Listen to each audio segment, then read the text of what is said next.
Olá, muito boa tarde, ou muito bom dia, ou muito boa noite, consoante as horas a que estiverem a ver esta apresentação. É com muito gosto que estou aqui a partilhar algumas ideias convosco, e eu para esta apresentação intitulei a Comunicação e Aprendizagem em Educação Online. Portanto, vamos centrar um pouco em alguns conceitos básicos sobre o que é isto: educação à distância, educação online, educação mista, híbrida, e também refletir um bocadinho sobre os processos de comunicação subjacentes à educação online e à educação presencial e discutir alguns tópicos relativos à comunicação síncrona e assíncrona, quando utilizar uma, quando utilizar a outra. E, por outro lado, vamos centrar numa parte um bocadinho mais pedagógica, mais relacionada mais diretamente com os aspectos pedagógicos e que tem a ver com a articulação entre as plataformas de e-learning e os ambientes pessoais de aprendizagem e como é que nós podemos ter uma atuação online que crie tendencialmente uma pedagogia ativa, que coloque o estudante numa posição de produtor e de autor, de co-construtor dos seus conhecimentos. Portanto, em primeiro lugar, vamos varrer um bocadinho estes conceitos sobre quais são os diversos tipos de cursos que poderão haver. Eu pus aqui do lado esquerdo há os cursos totalmente presenciais. Um curso pode ser totalmente presencial ou um curso pode ser presencial enriquecido por tecnologia. Hoje a maior parte dos cursos há sempre já a participação de alguma forma de tecnologia. Por outro lado, temos os cursos híbridos ou blended, em que há um misto, uma articulação entre a educação à distância ou a educação online e a educação presencial. E essa articulação pode ser feita de muitas maneiras, com, com mais aulas presenciais ou momentos tutoriais e menos atividades online, ou o contrário, com mais atividades online e atividades tutoriais presenciais menos frequentes. Mas nós, neste momento, com esta crise desta epidemia, estamos um pouco condenados a esta escolha última, que é a modalidade totalmente virtual e à distância. E, portanto, vamos falar um pouco disso. Há vários critérios que eu pus aqui. Há critérios pedagógicos, políticos, logísticos, administrativos para escolher uma modalidade híbrida ou uma modalidade totalmente à distância, mas de facto neste momento estamos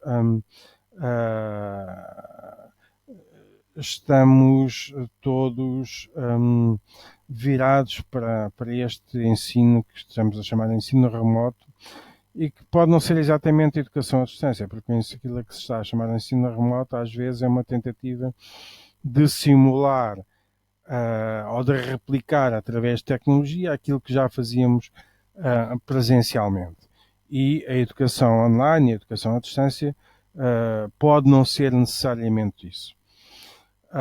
Eu tinha aqui duas questões. Uma primeira questão é que é esta: uma vez que a decisão seja fazer cursos híbridos, como vamos distribuir as sessões presenciais e as atividades assíncronas? Que fundamentos podem estar subjacentes a estas decisões? Ou melhor, uma vez que a decisão seja fazer cursos híbridos, como vamos distribuir as sessões presenciais e as sessões online? Não vamos tratar dessa questão aqui, embora eu pense que essa questão é muito importante e possivelmente numa fase pós-pandémica haja muito redesenho de cursos a fazer. Eu pus até aqui no final deste site uma referência a uma investigadora americana, que é a Carol Twig, que há muitos anos que trabalha nesta temática do redesenho de cursos presenciais para cursos totalmente online ou para cursos híbridos.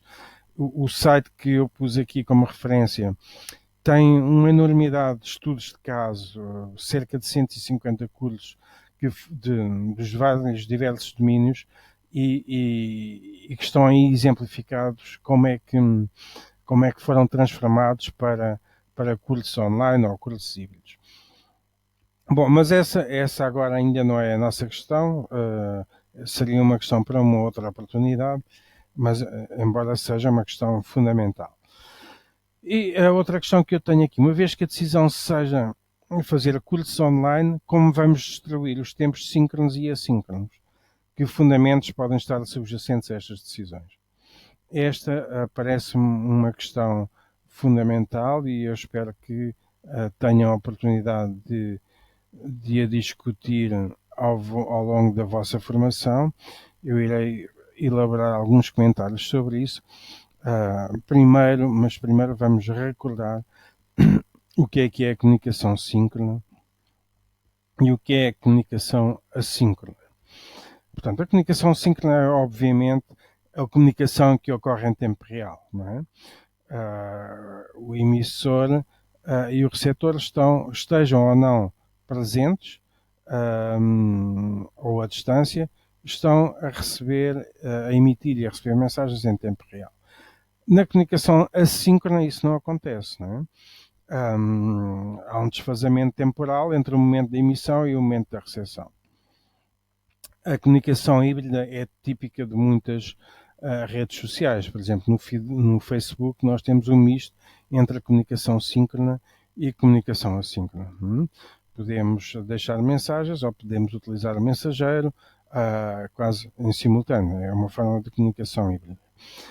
As formas típicas da comunicação síncrona são a webconferência, a videoconferência, o chat. Portanto, em que há essa simultaneidade temporal entre a emissão e a recepção da mensagem. A ferramenta típica da assincronia é o fórum. Um fórum que nós utilizamos, em que colocamos uma mensagem e essa mensagem pode ser respondida daqui a 1 hora, daqui a 2 horas, daqui a 1 semana. Tem uma temporalidade diferente da comunicação assíncrona. Mas para além do fórum, também se pode considerar como uma comunicação assíncrona um blog, um wiki, tudo aquilo em que nós, no fundo, deixamos mensagens, informação, conteúdos que são consultados, utilizados, consumidos num momento completamente diferente daquele momento em que são disponibilizados. É muito curioso que neste momento em que a plataforma Zoom, a plataforma de comunicação síncrona, se tornou tão presente no dia a dia de cada um, seja no domínio da educação ou não, no teletrabalho, que comecem a aparecer muitos artigos a falar do cansaço que o Zoom, e o Zoom aqui é apenas um exemplo, que a comunicação síncrona provoca. Hein? E isso tem muito a ver com o facto de a comunicação mediada pela tecnologia, de certa forma, não ter presente de uma forma tão natural a comunicação não verbal que está sempre presente na nossa comunicação normal e que na comunicação online se encontra de certa forma obstaculizada, não é? Para além de que há um cansaço que é proporcionado por uma certa artificialidade no som, na imagem, mesmo uma artificialidade no som e na imagem, que provocam também esse cansaço. Mas isto faz-nos, remete-nos para a questão da comunicação face a face, cuja componente fundamental, uma componente para além da comunicação verbal, é obviamente a comunicação não verbal, que é muito importante na comunicação face a face e que nós na comunicação online temos de encontrar estratégias de comunicação que compensem a ausência dessas pistas de comunicação dadas pela linguagem corporal. E só para fazer um resumo muito breve, porque isso é um tema muito vasto, quais são esses índices da comunicação não verbal que são normalmente importantes e que não existem de uma forma tão evidente na comunicação online? Nós, por um lado, temos tudo o que tem a ver com o rosto e as expressões faciais. São muito conhecidos os trabalhos de um psicólogo chamado Ekman, que diz que há um conjunto de emoções fundamentais que são perfeitamente expressas pelo rosto, pela face, não é? A alegria, a raiva, a tristeza, o medo, a aversão, a surpresa, o desprezo, são algo que nós comunicamos constantemente através das nossas expressões faciais. Há outros elementos importantíssimos, como por exemplo o olhar. O olhar. Para além, o olhar, as sobrancelhas, o movimento, a mímica que fazemos com as sobrancelhas expressam estados emocionais muito variados. E o olhar é também algo muito importante. Há quem costuma-se dizer que os olhos são o espelho da alma, não é? Tal a importância que o olhar assume no nosso processo de comunicação. E nós, quando estamos em turnos conversacionais a falar duas pessoas, o processo de comunicação é mais ou menos este. A pessoa que está a falar, o emissor, vai varrendo o olhar, não está fixamente a olhar para o seu interlocutor, vai varrendo o olhar para ver se esta pessoa está com atenção ao que está a ser dito, não é? E esta pessoa é que olha mais fixamente para o emissor. De facto, é muito curioso porque as pessoas nunca se olham fixamente uma para a outra, só em situações extremas, não é? Uma das situações é o amor, a paixão, em que as pessoas olham muito fixamente uma para a outra, seja nos apaixonados, seja, por exemplo, na relação mãe-bebê, que é aquilo que se chama o fascínio do olhar, em que antes da criança, antes do bebê falar, comunica através do olhar, o olhar está fixo no outro, está preso no outro, por um certo encantamento do olhar, é um passo fundamental para a vinculação entre a mãe e o bebê. Por outro lado, essa fixação do olhar pode acontecer em situações lúdicas. Toda a gente conhece aquela situação em que as crianças fazem um jogo, ou os adultos, para ver quem é que consegue olhar mais fixamente para o outro durante mais tempo, sem se largar a rir, não é? E isso mostra como é difícil essa fixação do olhar. Portanto, o olhar faz parte de um jogo de turnos conversacionais que, de alguma forma, também perdemos quando passamos para a comunicação online.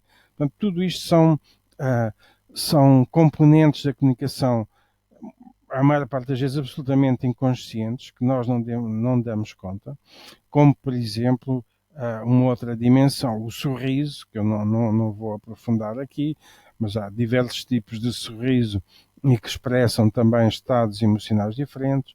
Os gestos são algo também muito importante e nós vemos até que neste momento em que estamos, de certa forma, os nossos gestos estão condicionados para não poderem tocar o outro, etc. Mas os gestos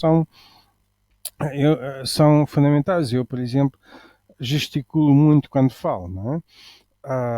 Além de que há gestos que são, por eles próprios, significativos. Um gesto de ok, de acordo, um viva, um aperto de mão. Tudo isso são também formas de comunicar que, de certa forma, vamos tentar substituir na comunicação online, e vimos claramente as expressões faciais, os emoticons que utilizamos na comunicação online, são uma tentativa de substituição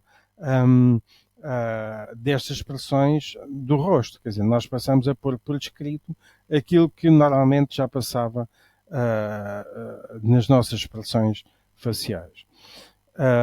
Mas é claro que há outras formas, quando nós utilizamos texto escrito, o facto de utilizarmos uma linguagem mais informal ou mais formal, também dá indicadores sobre o tipo de relação que queremos manter com as pessoas ou com os estudantes, não é? Sem aprofundar, indicar também quais são os outros canais da comunicação não verbal que são importantes. A postura, nós damos muitas indicações sobre o nosso estado de espírito. Nós estamos numa situação, numa postura mole, digamos, ou numa postura direta e afirmativa, não é? Um outro componente importante é a aparência, o modo como nos vestimos. Damos muitos sinais aos outros através do modo como nos vestimos. A roupa, o modo como nos vestimos é também um sinal de identidade, não é? Eu quero aparecer de determinada maneira às outras pessoas. E tudo isto também varia muito com os contextos, não é? Um contexto mais formal, um contexto mais hierárquico, eu tenho de adaptar as minhas componentes não verbais a esse contexto. Um outro canal de comunicação importante e que neste momento está muito impedido, digamos, é a comunicação áptica, ou seja, que tem a ver com o toque, com o tocar, não é? O abraço, o aperto de mão fazem parte deste tipo de comunicação e são claramente indicadores afetivos de ligação, de vinculação às outras pessoas. Uma outra dimensão tem a ver com a proxémica. A proxémica tem a ver com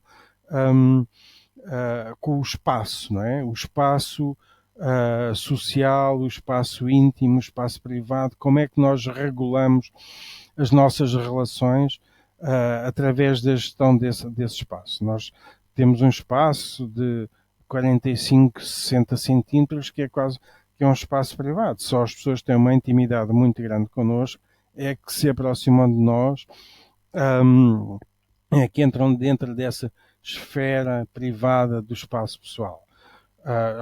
Pessoas com quem não temos tantas intimidades, temos que manter um maior espaço entre nós. Isso acontece também com os nossos alunos, não é? Os nossos estudantes. Um professor e um estudante não estão num contacto físico muito próximo, constante. Não estou a falar de estudantes de ensino superior, obviamente. Mas também se eu vou, por exemplo, se eu vou ter uma reunião com um superior hierárquico, com o meu reitor, eu mantenho uma distância física que não é uma distância de intimidade. Portanto, tudo isto são indicadores, expressões de relações sociais também que comunicamos todos os dias de uma forma inconsciente. Finalmente, e só para terminar este assunto, há uma dimensão muito importante que tem a ver com a chamada paralinguagem. Isto tem sobretudo a ver com a voz, com a entoação, com a prosódia, não é? Eu, através do meu tom de voz, posso dar indicações do meu estado calmo ou colérico, se estou zangado, ou se estou afável, se estou amistoso, ou se não estou amistoso. Todas as modulações da voz expressam uma quantidade enorme também de estados emocionais, de desejo, de relação, eu desejo aproximar-me, ou desejo afastar-me, desejo distância, desejo proximidade. Enfim, tudo isso são formas de comunicação que não passam pela linguagem verbal, sobretudo. Há até algumas interpretações clássicas da esquizofrenia que diziam, por exemplo, que a esquizofrenia seria devida a formas de comunicação paradoxal, ou seja, eu dou uma mensagem com determinado conteúdo, mas com um tom de voz totalmente contrário ao conteúdo que eu quero exprimir. É a chamada comunicação paradoxal. Uma mãe ou um pai diz para um filho eu amo-te, mas diz eu amo-te com um ar de desprezo absoluto, por exemplo. Não é? Portanto, comunica-se com a expressão não verbal o contrário do que dizemos com a expressão verbal. Bem, tudo isto é um mundo de coisas que hum, nós temos que redimensionar quando passamos para a comunicação online. Há muitas. É muito curioso que no princípio, quando começaram a haver cursos online, etc., as pessoas surpreendiam-se um bocado com. Quer dizer, tinham esta imagem de que a comunicação hum, online, sendo uma comunicação através de máquinas, seria sobretudo seria uma comunicação muito fria. E a experiência, a investigação mostra que não, quer dizer, a comunicação mediada por computador, a comunicação online pode ser uma comunicação muito quente, seja o quente aqui entendido de um ponto de vista positivo, seja de um ponto de vista negativo, porque a internet também é um espaço de comunicação de ódio, não é? Não é só um espaço de comunicação afetiva positiva. Mas há vários sinais, e eu não vou poder prolongar aqui muito essa discussão, mas, por exemplo, há um autor que é o Joseph Walter, que criou este conceito de comunicação hiperpessoal, em que ele começou a estudar grupos de comunicação mediada por computador a resolverem determinados problemas em comparação com grupos a resolver os mesmos problemas, mas face a face. E o que ele verificou é que os grupos que através de comunicação online demoravam mais tempo a atingir determinados objetivos, mas conseguiam obtê-los da mesma forma que os grupos de comunicação face a face e até um, a ter algumas vinculações afetivas mais fortes do que os grupos face a face. E isso porque há, por exemplo, uma das razões é o chamado efeito de desinibição da internet. Em que é que isso consiste?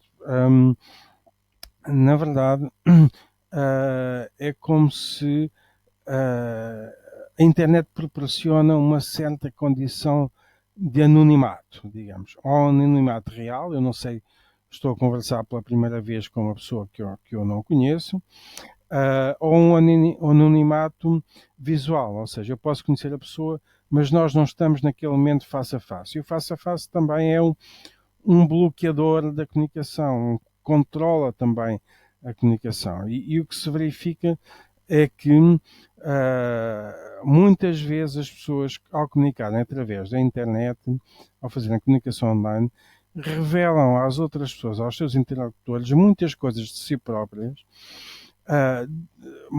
dizem mais coisas e de uma forma mais rápida revelam-se aos outros do que muitas vezes acontece na comunicação face a face.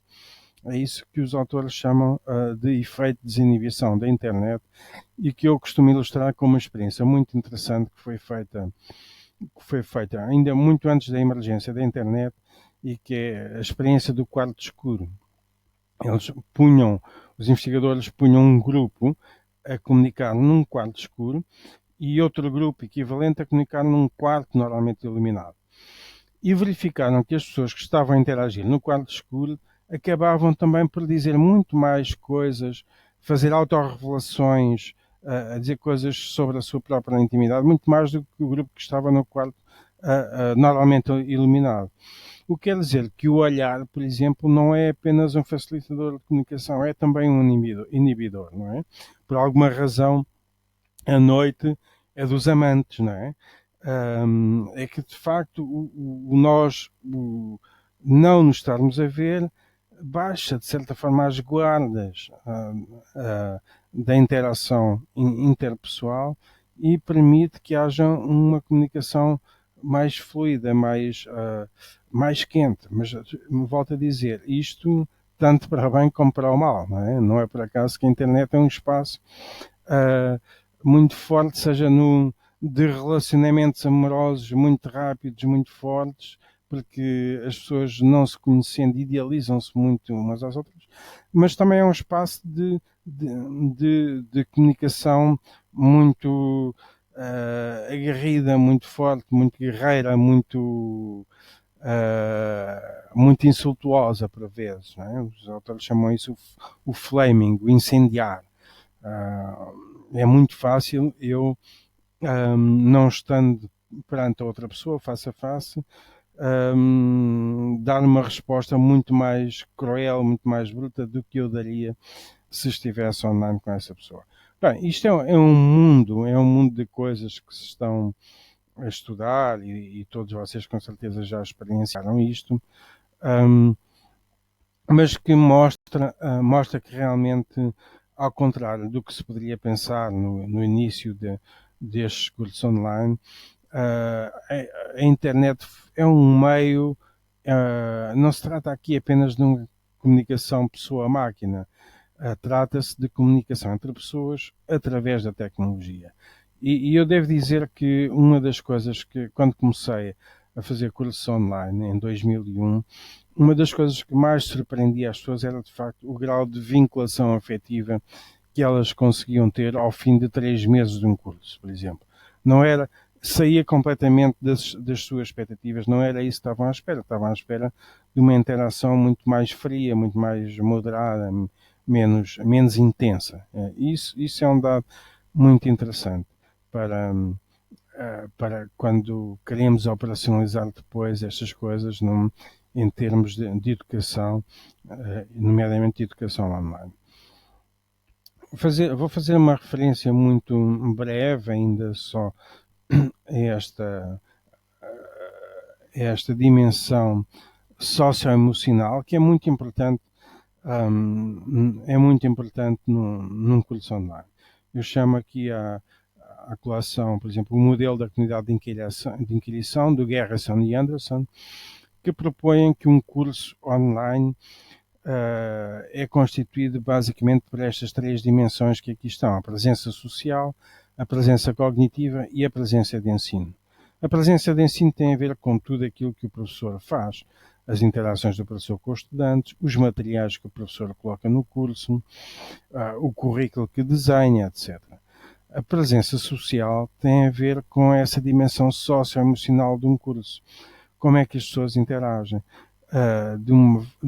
Mais formalmente, mais informalmente.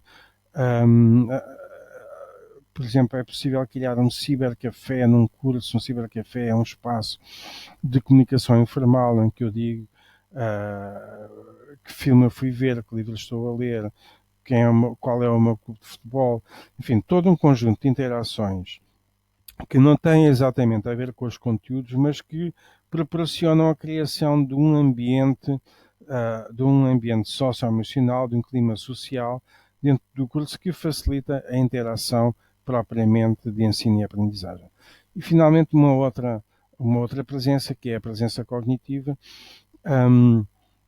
e que tem a ver com o processo propriamente de aprendizagem, de interação do estudante com os conteúdos, com os textos, com o professor, e tem a ver com o modo como integra os conhecimentos que estão em jogo, que estão num determinado curso. Esta noção de presença, nomeadamente presença social, tem a ver com o modo, em termos da sua definição, é o modo como nós conseguimos projetar a nossa presença através da tecnologia quando não estamos presentes em simultaneamente com as outras pessoas. E é isto que os autores têm chamado presença social. Há uma outra, não vamos discutir isso aqui em pormenor também, mas há uma ideia interessante de um autor que é o Michael Moore, e que introduz esta ideia da distância transacional. O que é a distância transacional? O que ele afirma é que num curso online não é tanta a distância geográfica que é importante, mas sim a distância psicológica e pedagógica. Ou seja, eu posso estar num curso online, num curso presencial, e dou as minhas aulas a escrever no quadro sempre de costas para os meus estudantes. A distância transacional, a distância relacional que existe aí, mesmo as pessoas estando em presença, é muito grande. Enquanto que eu posso ter um curso online em que as pessoas não estão presentes, não estão co-presentes, não estão presentes ao mesmo tempo no mesmo espaço, e, no entanto, a interação pode ser muito forte, muito fluida, muito afetiva. Portanto, segundo este autor, o Michael Moore, a distância transacional não remete exatamente para uma distância física, mas sim para uma distância psicológica por um lado e pedagógica por outro. E ele tem até define este esquema que um curso pode ter mais estrutura ou mais diálogo. Um curso pode, por exemplo, pode estar estruturado mais para a autoaprendizagem, com conteúdos muito bem definidos, muito bem estruturados, e aí necessita de menos intervenção por parte do professor, ou um curso pode ter menos estrutura e basear-se mais no diálogo, na interação com os colegas, com os pares ou com o professor. Isso é uma outra temática que ficaria para outra altura também, que tem a ver com o tipo de cursos mais vocacionados para a autoaprendizagem ou mais vocacionados para a colaboração e para a cooperação entre as pessoas. Mas é esta ideia da distância transacional. Não se trata tanto de uma distância física, mas sim de uma distância psicológica e pedagógica que é preciso num curso online, num curso à distância cultivar. Portanto, é importante que o professor desencadeie mecanismos que promovam a presença social, promovam um clima socioemocional interessante, onde as aprendizagens possam decorrer.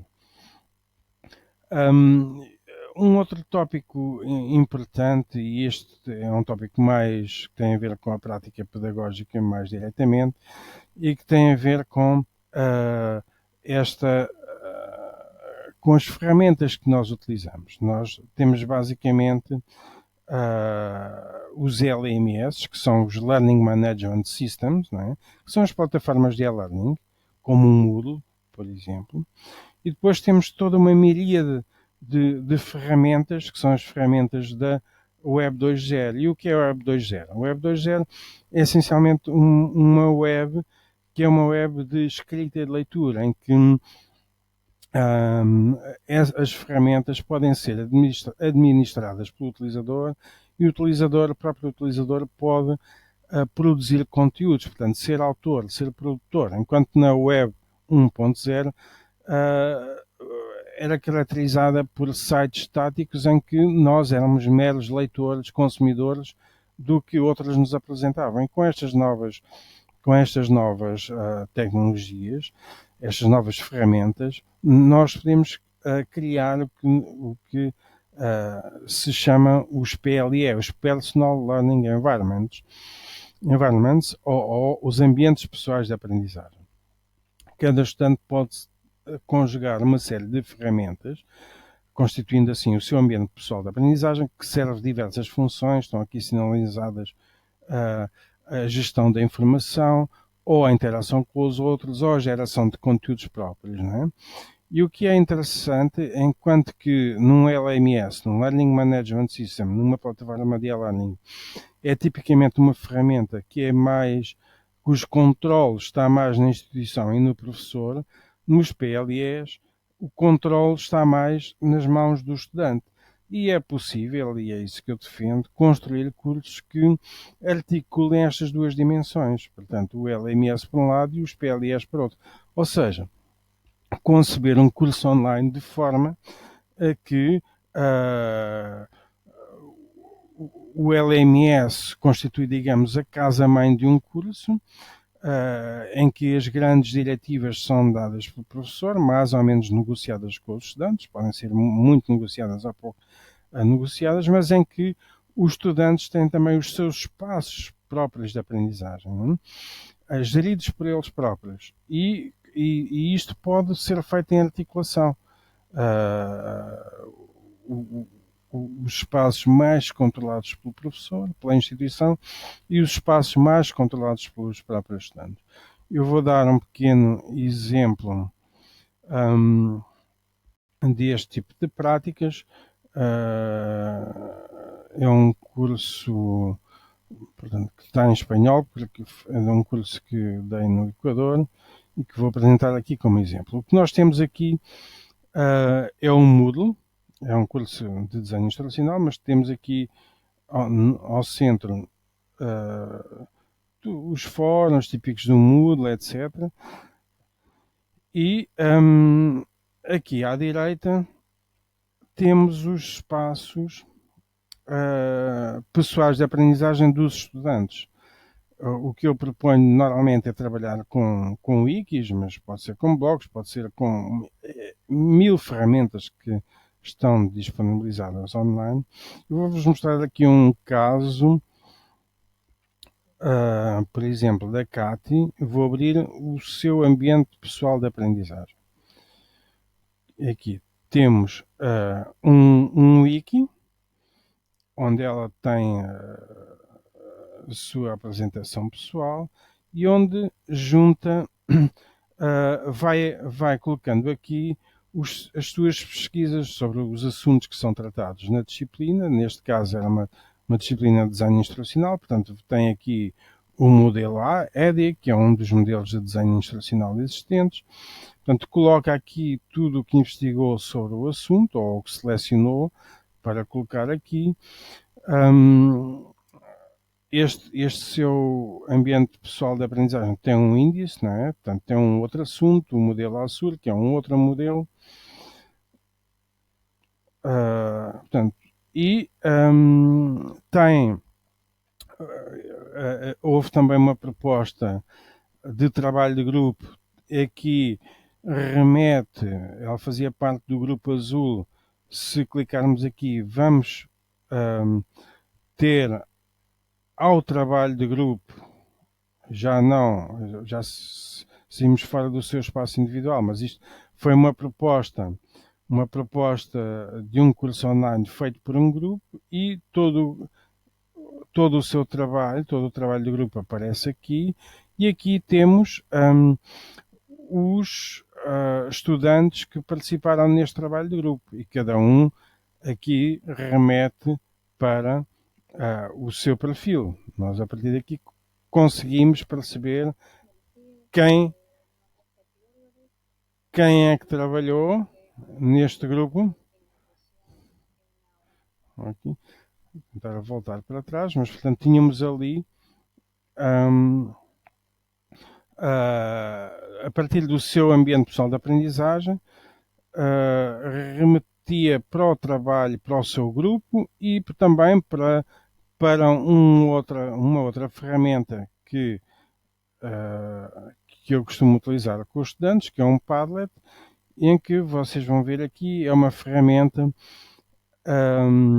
em que é muito fácil introduzir texto, som, imagem.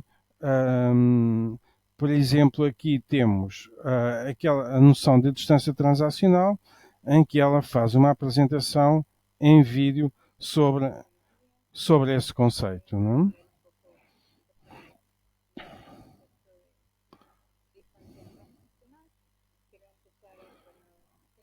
Posso parar aqui, e aqui, por exemplo, tem um trabalho em áudio, em registro.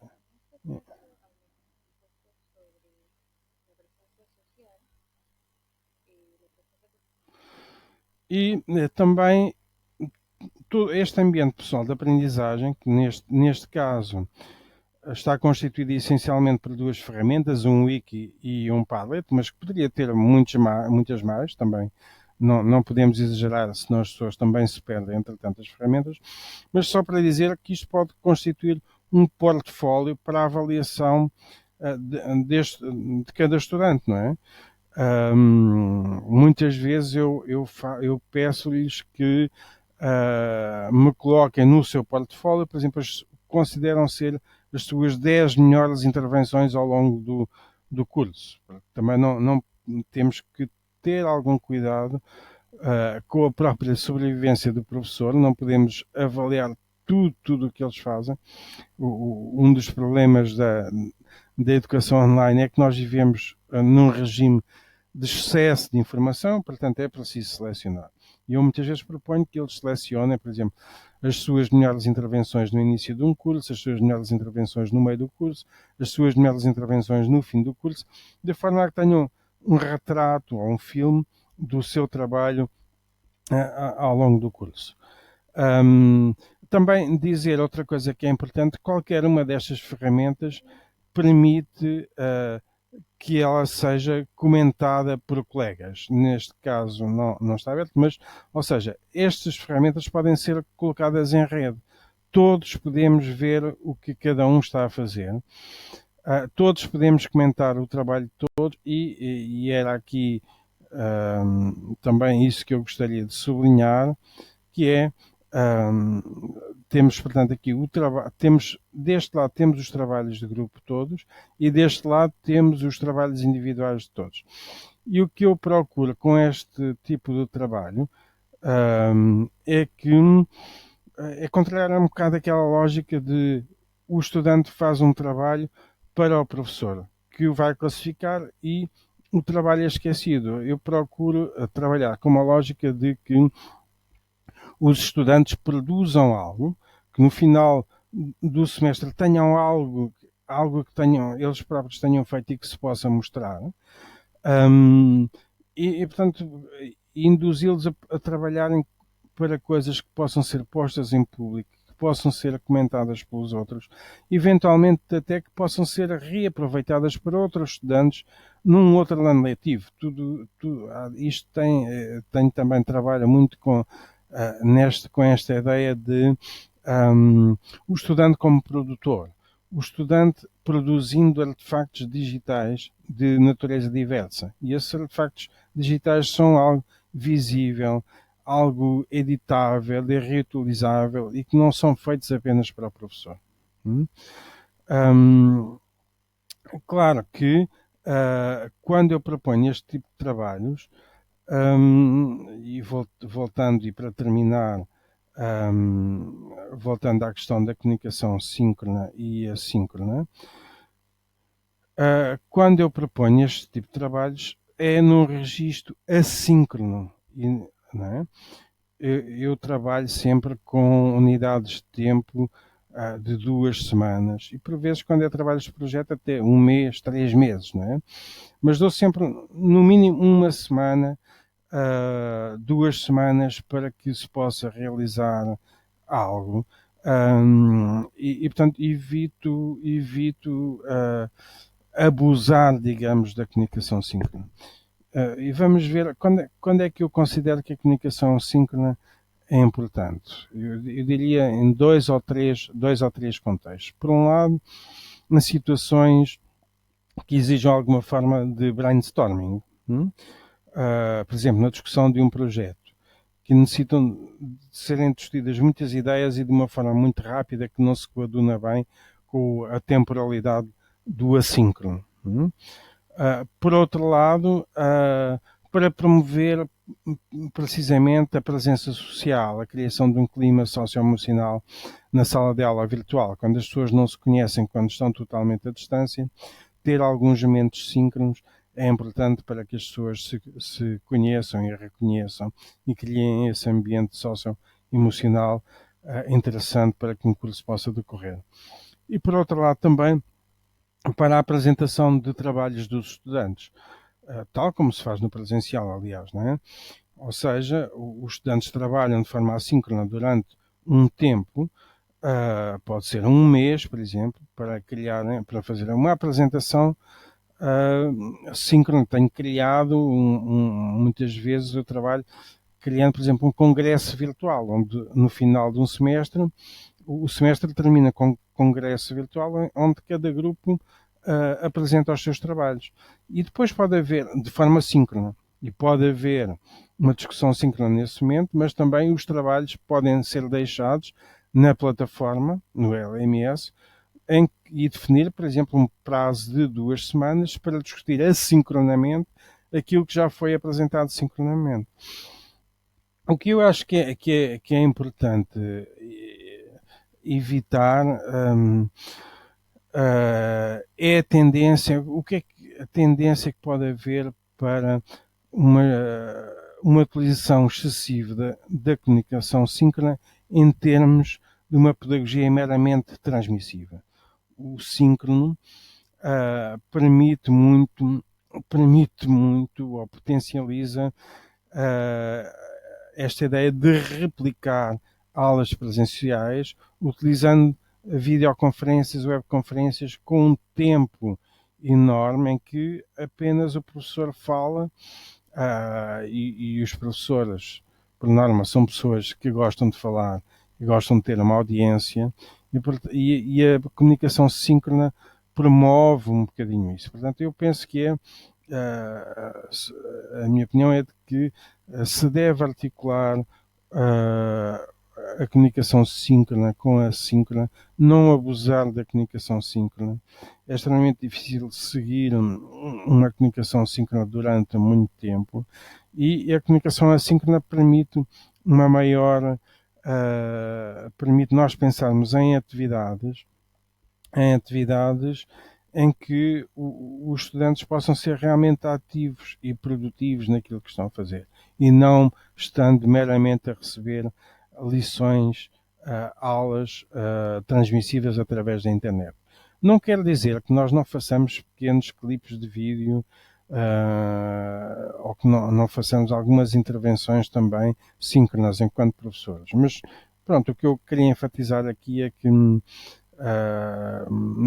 me parece muito interessante replicar grandes aulas transmissivas através de meios síncronos. Parece mais interessante investir a nossa criatividade no inventar de atividades em que os estudantes sejam eles próprios produtores do seu conhecimento, em que possam pôr esse conhecimento em rede, que possa ser discutido, etc. Bom, e para terminar, eu vou-vos deixar este site. Isto é um wiki que eu estou a utilizar. Deixo aqui algumas indicações sobre ferramentas que eu considero que podem ser úteis para o trabalho online. Uma é esta aqui, é a ferramenta que eu estou a utilizar precisamente neste momento de comunicação por vídeo, assíncrona. Uma outra ferramenta é o PBWorks, é um wiki, que é a ferramenta que eu utilizei para construir o site para esta comunicação. Uma coisa interessante também é o Wikilivros. O Wikilivros faz parte da Wikimedia Foundation, que produz a Wikipédia, e isto permite, já trabalhei há alguns anos em que o trabalho de projeto era fazer um livro online. Aliás, fizemos um livro online sobre a comunicação e aprendizagem que aparece no fim deste site, na primeira página, para vocês poderem ver sobre a comunicação e aprendizagem, precisamente. Mas é um exemplo neste caso, mais de uma prática de pedagogia de projeto, que é feita assincronamente. Vamos construir um livro a turma toda. Aliás, uma das coisas que tenho trabalhado bastante é, por exemplo, que os estudantes de um ano para o outro trabalhem sobre os conteúdos produzidos no ano letivo anterior, no sentido de os melhorar, de os reutilizarem, de os reeditarem dentro de um espírito de utilização de recursos educacionais abertos. Mas isso também teria que ficar para outra altura. Deixo-vos aqui algumas ferramentas, a nota de algumas ferramentas que possivelmente vocês conhecem.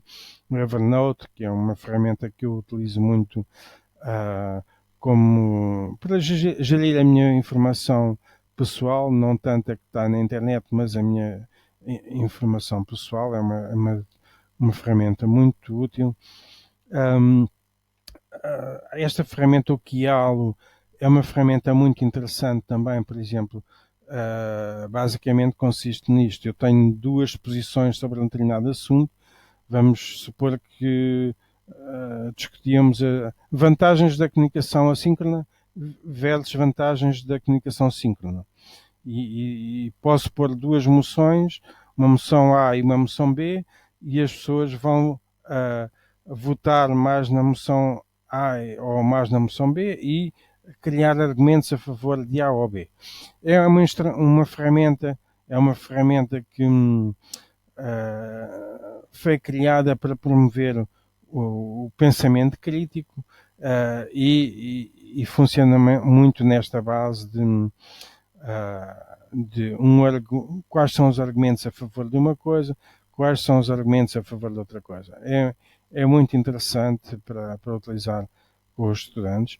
Outra ferramenta é o Padlet, que eu mostrei há bocadinho, e que eu penso que é uma ferramenta tão fácil de utilizar e com tantos recursos penso que é interessante vocês explorarem. E vou terminar, não vou falar sobre todas as que tenho aqui. Vou terminar com esta que se chama Hipóteses e que é uma ferramenta de anotação social. Ou seja, nós, a partir de um texto ou um site, podemos fazer uma discussão textual do que estamos a ver. Há um conjunto, vamos colocando comentários sobre o site ou um texto que estamos a discutir. Ou seja, em vez de utilizar um fórum para estar a discutir um texto, porque o fórum ainda tem uma certa distância em relação ao texto, nós incorporamos comentários, toda a turma pode estar a comentar o mesmo texto e a exprimir pontos de vista concordantes ou discordantes. É uma ferramenta muito, muito interessante para utilizar com os estudantes. Há muitas ferramentas interessantes. Isto é só para dizer que realmente há um mundo de ferramentas com as quais podemos criar atividades, nós chamamos atividades, portanto, atividades eletrónicas, atividades online, portanto, reparem, eu utilizo muito mais o termo, eu não utilizo muito o termo aulas online, eu acho que há mais atividades online, portanto, que não têm tanto essa delimitação que a sala de aula tradicional tem, que é a sala de aula tradicional define-se para ser algo muito definido em termos espaciais, em termos temporais, não é? É um espaço limitado, é um espaço com uma hora de princípio e uma hora do fim da aula, e o que é que o online? O online, de certa forma, vai fazer explodir as paredes da sala e o tempo da sala, não é? E é nesse sentido que o assíncrono é interessante, porque expande o tempo que temos para trabalhar sobre os assuntos. Deixo-vos depois enviar-vos aí o link para poderem aceder a este pequeno site, este pequeno wiki que eu fiz para esta apresentação. Vou colocar ainda alguma bibliografia interessante sobre isto. Só mostrar, por exemplo, um livro que resultou de um projeto de um semestre com uma turma, não é? E este livro, isto depois pode ser utilizado na versão HTML, portanto diretamente na web, pode ser transformada num PDF, pode ser impressa e encadernada, portanto pode tornar-se num livro físico, como os outros livros que temos, e isto eu acho muito interessante, que é os estudantes chegarem ao fim de um semestre e terem um produto palpável, algo que eles próprios fizeram. E com isto termino esta apresentação. Espero que tenha sido útil e que vos desafie para pensarem nestas questões e para experimentarem. É uma coisa muito importante na educação online, como em tudo na vida, é experimentar. Eu nunca faço um curso da mesma maneira duas vezes. Estou sempre a experimentar algo novo e na educação online, embora por vezes seja difícil, tem esse desafio que é, eu experimento uma coisa este ano e vejo o que é que funcionou e o que é que não funcionou. Para o outro ano faço de outra maneira, altero, e isto requer também alguma experiência. É importante acumular experiência para ir inovando, para nos sentirmos também seguros naquilo que estamos a fazer, mas é muito desafiante. É muito desafiante, na minha opinião, é muito desafiante desde que não nos mantenhamos naquele registro da aula transmissiva feita através de ferramentas assíncronas, apenas, não é? É muito estimulante se considerarmos, se partirmos da ideia de que os nossos cursos online podem ser espaços de aprendizagem com desafios, com atividades de natureza muito diversa, em que as pessoas se podem engajar, implicar, produzir, e enfim, é isso. Outra coisa, e só para terminar mesmo, outra coisa muito importante é que os professores consigam trocar experiências entre si, consigam ver como é que cada um faz, discutir o que é que resulta e o que é que não resulta. Essa ideia de colaboração entre os professores é também muito importante. Pronto, agradeço a vossa atenção e a vossa disponibilidade e termino por aqui.